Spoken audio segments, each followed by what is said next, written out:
Eastern Ukraine. I'm going to visit our ministry. My team meets me and we're driving to Mariupol. We have to make a detour of a dozen miles because it is the last road not being destroyed by heavy military vehicles. We are passing by empty fields. They're not being sown now. Here and there we see deserted houses. People are leaving their homes and fleeing to safer regions. Our driver shows us deserted block posts. We are prohibited to video active posts, not to disclose positions of military troops. We are told to turn off and hide the camera. Finally, we reach Donetsk region, the zone of military action. The road sign shows holes made by bullets. The road sign tells us of a place ahead of us with a strange name, Stone Graves. This name is a horrific symbol of current situation in this region. This place became a stone grave for many people. According to UN statistics, since April 2014, 10,000 people have been killed and 20,000 people have been wounded. The number of internally displaced people stands now at almost 2 million people, including 215,000 children. This is the largest humanitarian crisis in Ukraine since World War II. Finally, we arrived to Mariupol. The city greets us with a sign, "Welcome to free Ukraine." Mariupol is located almost on the front line. City outskirts suffer from frequent shelling.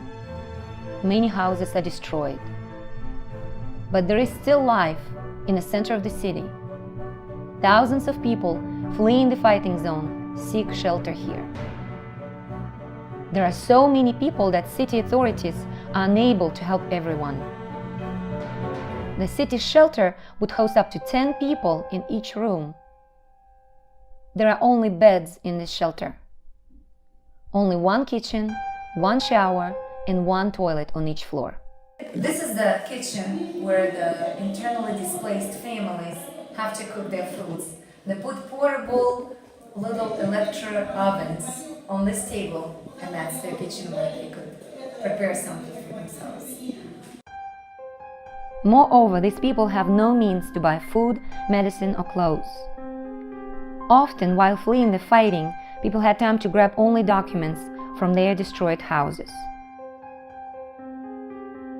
Not everyone got lucky to get a room in a shelter.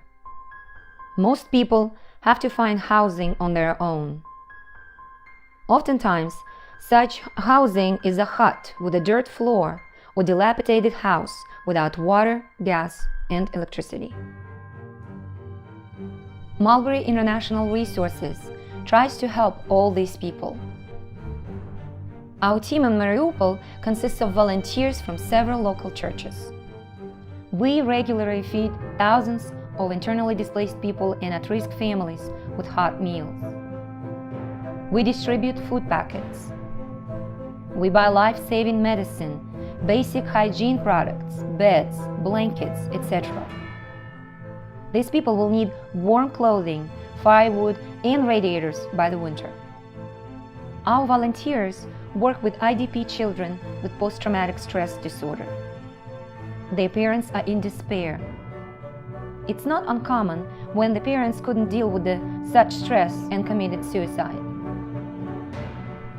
For example, this boy, his father committed suicide by jumping out of the window in front of him.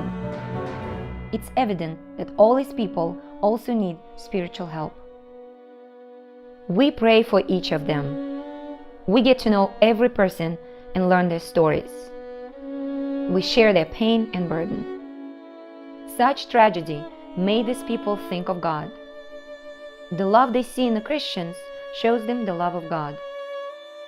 Many of them started attending church and Bible studies. However, there are hundreds of people whom we are unable to help. We need even more prayers, even more resources and partners to reach out to people living between life and death.